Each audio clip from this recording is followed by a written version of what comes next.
girlfriend cheated on me multiple times. So I planned a fake proposal on her birthday, and surprised her with evidence of her cheating in front of all her friends. A little backstory for context for the story. I turned 18 and left home to move to a rural blue-collar town. I started working in the trades and ended up making a decent amount of money and was able to buy myself a decent place with a 3-car garage for all of my toys. I'm not afraid to admit that I treated myself. I played hard because I worked hard. I didn't grow up with a lot. My family struggled. So when I came into some money, I helped them out. Paid their bills and helped them get out of debt. My family and I are close. But in no way am I perfect. There was a point in time where I hit rock bottom. I became addicted to opiates because of an injury I received at work. I basically blew my knee out and had to get surgery. I was out of work for a good chunk of time. After I healed, I went back to work, but I was good and medicated. It started with opiates and then I mixed in some cocaine. I was in pain. I felt lonely. I was unhappy. I was working my ass off. But my family really helped me out and brought me back. I was in a really low point in my life and they dragged me out of that hell. Shortly after getting sober, I was about 23, I met my future ex. I'll call her Kelsey. When we first met, she was dating someone else at the time. She had a long-term boyfriend who happened to work in the same town as me. We actually worked in the same camp, but because this camp is so big, I had never actually worked closely with him. Even though we didn't work closely together, we had mutual friends. One of our mutual friends was having a barbecue and Kelsey just happened to be in town that day and came to the barbecue. I'll be honest, at the barbecue she was flirting with me and I shamelessly flirted back. She texted me after that. At first it was harmless with maybe some dirty jokes here and there. I could tell she was trying to get me to bite, but I didn't until the day she told me she broke up with him. When I had my off weekend, I'd drive 3 hours to see her and stay at her place for the weekend to get my nut in. Let me tell you, she did not disappoint. And looking back, she was mentally unstable, but it gave her a little spice, and I liked it. Yeah, whatever. For the most part our relationship thrived over the next 4 years, albeit with a recurring pattern of being on again off again. Whenever I went out of my way to do something special for her, we'd get into this huge fight, and she'd break up with me. But the breakup didn't last very long because she'd still come over to fuck me and then she'd plead for reconciliation shortly after that. Honestly, this is just how it was and it felt normal to me. And it honestly felt like a joke. I just never took it seriously when she broke up with me because I knew within the week she'd be over at my place seducing me. She was crazy and it drove me wild in the best of ways. After a while though, and after talking to her recently, she told me that she broke up with me because she was ashamed about the fact that she cheated on me just as she had been cheating on her previous boyfriend. She told me she was basically addicted to it. She loved the attention. She loved the chase. And honestly she became a bit of an addiction too. I think a part of me didn't believe that I deserved love, so I got used to the feeling of being treated like that. At one point though, I tried to put my foot down and tried to practice some self-control. This lasted for about 4 months. In that time, while we were broken up, I took time off work and I went and backpacked through France, Italy, Croatia, and eventually to Greece. I met some of the most beautiful women I had ever laid eyes on, and for a moment, I had forgotten about Kelsey, and shocking. I know, but I was actually happy. When I got back, I started planning my next move. I was going to put my house up for sale and get out of that small town. I wanted to move somewhere warmer and just travel up north for work. But she must have smelled blood in the water because as soon as I was shopping around, she called me up and expressed a desire to reconcile, expressing earnest intentions of commitment. So much so that we delved into discussions about marriage, starting a family, and even started house hunting together. SMH. But everything seemed to align perfectly and I actually believed her. This is where it all started to go really downhill. So my work is really sporadic. We have jobs that can last anywhere from 2 weeks to 6 months. It all really depends. While I'm off work, I go on unemployment insurance. I did end up selling my place in that blue-collar town and Kelsey and I ended up buying a place in the city that she lived in. But this all means that I can be away from home for at least 2 weeks at a time, at most maybe 6 weeks. If anything, I'd try to come home when I could, even if it was 3 days. So at one point, I come home from 6 weeks away. We just finished a shutdown. Worked about 10 days straight. As soon as I get back, I start getting really sketchy vibes. She starts love bombing me. She performs a certain act on me as soon as I walk in the door, then barbecues some steak, and then she starts a fire, we sit around the fire, and finish up with a night of fucking. I had a feeling she was trying to butter me up for something or hide something. She was definitely distracting me from something. We're laying in bed afterwards, it's about 2 a.m. She's about 6 beers deep plus a bottle of wine. She's a lightweight, so by this time, she's pretty plastered. She's laying there naked and then she mentioned that this guy, I'll call him Ned, keeps talking to her on social media. She said that he randomly reached out to her on Instagram. Right away I'm seeing a red flag. I try to shake it off and pretend like it didn't bother me. She keeps talking about this guy and how funny he is. I'm trying to bring up other things and change the subject. She keeps bringing the topic back around to this Ned guy. She starts telling me about how Ned is so understanding, how he listens to her problems, how he gets her in ways I never could. It's like a dagger to my heart, listening to her praise another man while lying naked in my bed. But I try to stay composed, pushing down the rising tide of jealousy and insecurity. As she continues, she mentions how Ned just got out of a relationship, and he has been going through a tough time lately, how he's feeling lost and alone.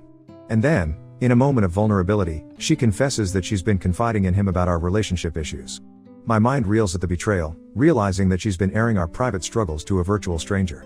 But despite the anger and hurt simmering beneath the surface, I force myself to remain calm and try to listen as she recounts their conversations. Eventually she passed out and I instantly reached for her phone and took it to the bathroom with me so I could do some digging. Yeah, I felt guilty at first, but once I saw the messages between the two of them, the guilt was replaced with rage. I instantly wake her up and I hold the phone in her face and show her the nudes they've been sending back and forth to each other. Not just recently, but prior to our 4-month break. By this point, we had been living together for close to a year. Naturally, she breaks down and she's crying and sobbing. She's drunk and not making any sense. So I take off and go stay at a buddy's place for the night. While I'm gone, she tries calling me and texting me but I'm not answering. She's absolutely blowing up my phone. In the morning, I go back home and I find her passed out in the kitchen and she's unresponsive. Come to find that she had a full-blown panic attack, so much so that she hyperventilated so much that she ended up passing out and hitting her head on the kitchen counter. She had a mild concussion. I told her I needed to hear the truth. And that's when she admitted to hooking up with Ned right before we broke up for the 4 months and I left on my trip. She said she thought that I was catching on to something back then, so she started a fight and broke up with me before I could break up with her. She said she hooked up with him while I was away and then realized she missed me and when I got back she wanted to get back together. She said she only started talking to him again while I was away working recently because I was gone and she had needs. She straight up told me that she's too horny for monogamy but that she loves me and she doesn't want to lose me. Then she drops another bomb and she tells me that she actually didn't break up with our mutual friend before we started dating, she just wanted to be with me so badly that she told me that she had. Honestly, I had a feeling that she was still seeing him. She said she broke up with him after a couple of months and after she knew that I would stick around. I'll be honest with you, the addict in me said that I could fix her. And it also said that I wanted one more hit. That's always it. One more hit. So we did try. I told her that she needed to end things with Ned in order for this to work out. Not only that, but that she has to stay sober for me. So I saw her text him and end things. I read the text message and then I saw her block him on her phone and on her Instagram account. I'm not sure why that was supposed to make me feel better. Deep down I knew it wasn't going to do anything. We talk. And despite everything, I'm still in love with her and eager to pursue our shared dreams of starting a family, getting married, and owning a home together. It's the vision I've labored tirelessly for. I'll admit, it was a lost cause. But a part of me wanted some security. I wanted this perfect little happy family. I wanted to make my parents proud. I wanted to bring the girl of my dreams home and show them just how much I turned my life around. I was a fool.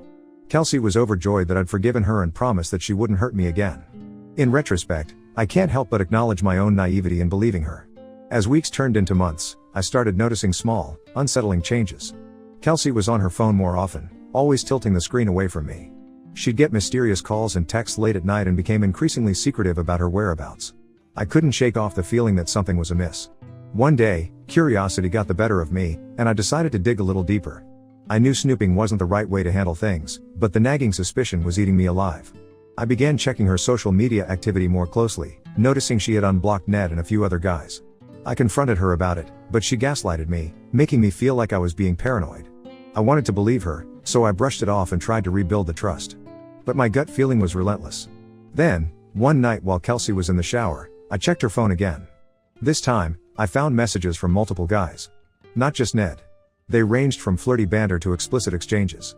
The final straw was a message she sent to Ned saying she missed their last hookup and couldn't wait for the next one. It hit me like a ton of bricks, she never stopped cheating. Feeling devastated and betrayed, I took screenshots of everything and sent them to my own phone as evidence. I knew that her birthday was coming up. I knew that was my chance to get back at her. For her birthday, I had rented out this hotel room where she would come back after a night of dancing with her girlfriends. I told her I had a few things to take care of, but that I would meet her at the hotel room after. Little did she know, I had been meticulously planning a special surprise for her birthday, a surprise that would also serve as my payback. I've been hinting to everyone that I had something big planned, dropping heavy clues about a potential engagement proposal. They were all eating out of the palm of my hand.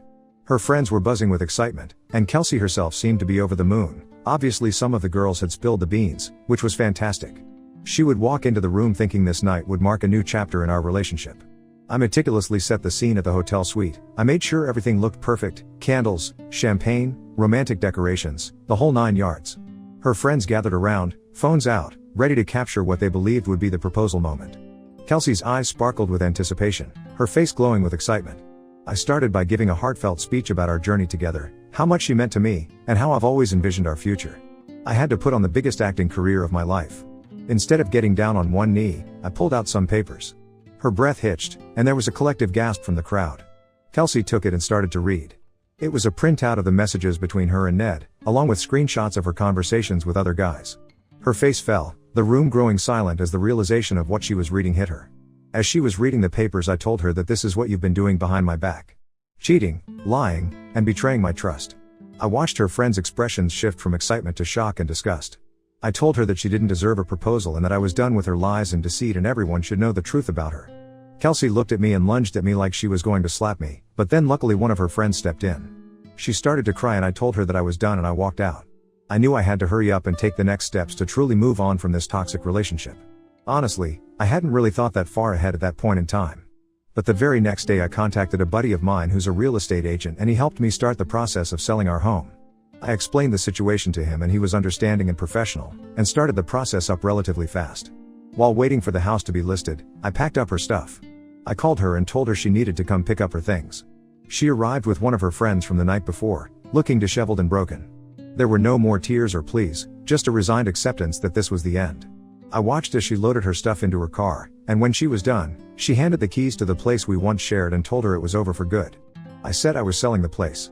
During this process, Kelsey did ask for a share of the money from the sale of the house. She argued that, despite everything, she had contributed to our life together and deserved something for her efforts. I knew she might try this, so I had already consulted a lawyer. My lawyer advised me that, since her name wasn't on the deed and she hadn't made any financial contributions towards the mortgage or the down payment, she didn't have any legal claim to the money. Still, I wanted to avoid a prolonged dispute, so I offered her a small sum as a goodwill gesture, enough to help her move on but not enough to feel like I was being taken advantage of. Kelsey reluctantly accepted the offer, probably realizing she didn't have much of a choice. The real estate agent had lined up some viewings, and within a few weeks, we had an offer on the house and I accepted it right away. I used the proceeds from the sale to secure a new place for myself, far away from the city where Kelsey lived and closer to my family. And now I'm here. I'm in therapy, I'm working on me. I'm going to the gym. I'm not quite ready to start dating again and I'll never buy another place with a chick that I can't trust or who has broken my trust ever again. I'm trying to heal the old wounds. My family, again, has really supported me throughout all of this and I couldn't thank them enough. Thanks for listening to me ramble on, guys. Sharing this has been cathartic for me and I genuinely hope it can offer some comfort or perspective to anyone going through similar struggles. For now, I'm planning my next trip to Europe. Maybe till heal this old dog. Now on to the next story. Story 2. Found out my wife cheated on me with our neighbor because when she got pregnant the timing was off, the baby wasn't mine. So I exposed them at our baby shower in front of everyone. I, 33 male, met my wife, 33 female, when we were working in the same office 8 years ago.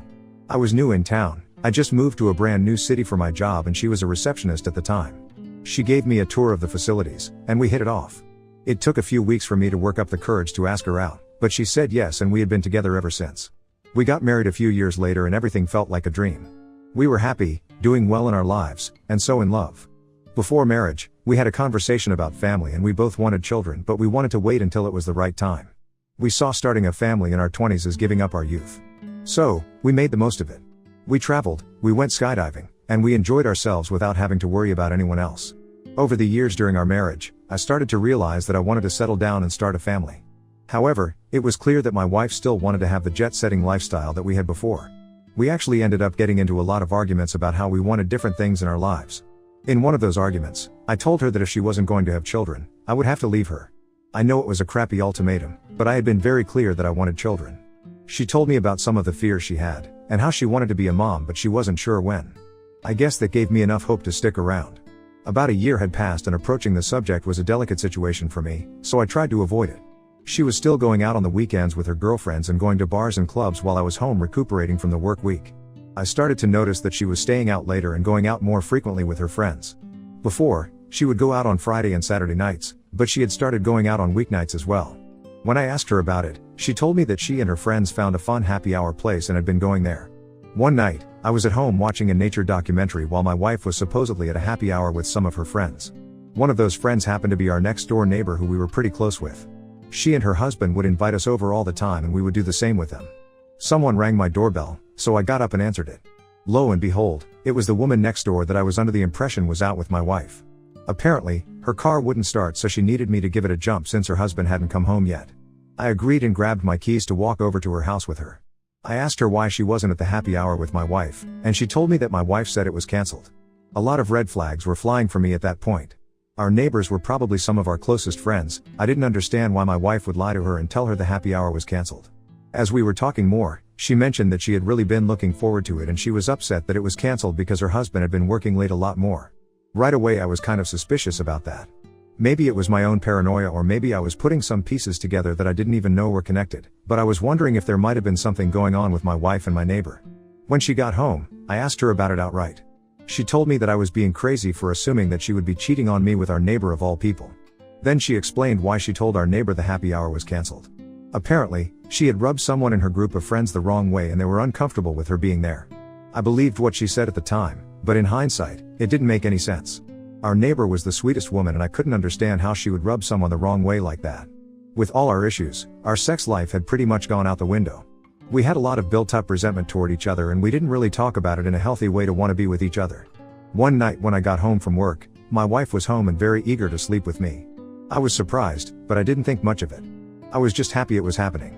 About a week later, she was waiting for me when I got home from work in the living room holding a pregnancy test in her hand. It was positive. At the time, I was completely over the moon. I was finally going to have a kid. Never in my wildest dreams would I have imagined that it wasn't mine. She wasn't going to clubs or happy hours because of the pregnancy, but she was still out quite often. I felt like we should have been together through most of the pregnancy, but it still felt kind of like she was avoiding me. Something that occurs to me now, but I didn't think much of the time, is that she never wanted me to go with her to the ultrasound appointments. She would always tell me that they weren't anything important, but I wanted to see the little baby on the monitor. I was finally able to convince her to let me go to one. While we were there, the doctor showed us our baby on the monitor and I was so moved I almost cried. Out of curiosity, I asked her if they had an estimated conception date. My wife quickly stepped in and played it off like they would have no way of knowing, but the doctor said that they could give a rough estimate usually within a week of the actual date. She gave me the estimated time range, and later on when I was thinking about it I realized that it was during the period of time my wife and I hadn't been together in months. She and I had sex together one time, and a week later she told me she was pregnant. I did a little bit of research online to figure out if a week was enough time to get a positive test, and from what I gathered it was pretty rare. It was rare enough for a woman to even notice she was pregnant a week after conception. Something wasn't adding up, and I needed answers before the baby came. I've never been one to go through my wife's things, that was a boundary neither of us wanted to cross with each other. But in this case, when I thought she was lying to me about being the father of the child I so desperately wanted, I was able to justify doing it. I logged into her laptop while she was out and I found countless messages through her social media pages between her and our neighbor. All of my suspicions about the two of them had been correct. They had been sleeping together for several months, and it was clear through the messages that the baby was his. He didn't want anything to do with it and he was worried that it would ruin his life if anything came out about the affair. They both agreed that they would pretend the baby was mine. I honestly can't put into words how heartbreaking that was to confirm. Having a child was my number one priority at the time. I was so happy that it was finally happening and all of that was taken from me. I wasn't going to let them get away with what they were trying to do. Neither of them got to ruin my life and pretend like nothing happened. A few weeks passed, and I was pulling away from my wife. I was in the process of getting a divorce attorney and filing the papers so I could surprise her with them. We were throwing a shower so people could buy us gifts, and welcome the baby a few months before they came. All of our friends and family came over to our house for the event. It was the perfect time to call them both out for the affair. Before the presents were open and the cake was cut, I stood up next to my wife and told the room that I wanted to say something. Everybody looked at me as if they were expecting me to give some heartfelt message about how much I loved my wife and couldn't wait to welcome our baby into this world together. Instead, I congratulated her and the father on their baby. I could sense that there was some confusion in the room, so I clarified. I let everybody know, including my wife, that I knew the baby wasn't mine. Everyone was shocked and disgusted with her. It takes a special kind of person to pretend like a baby is someone else's. When I was finished, I handed her divorce papers and told her that I would be leaving the house and that I would have nothing to do with her or her baby. My neighbor's wife was furious and she dragged him outside to tell him off. As it turned out, he was given a position at her father's company and was up for quite the promotion because he planned on retiring. It was a family-owned company and his father-in-law wanted to make sure it stayed in the family, so he was going to inherit all of it. When they got divorced, that didn't happen. I was able to get a divorce from my wife and I'm better off without her now. I'm actually with someone else who seems to want the same things in life as I do. We're still in the beginning stages, so I don't know if this is a forever thing, but I have a good feeling about her. My now ex-wife and our neighbor tried to work things out for the sake of the baby, but I guess they only liked each other when they were sneaking around. Neither of them are in relationships. My ex ended up moving back home with her mom because she couldn't afford the rent in our neighborhood by herself.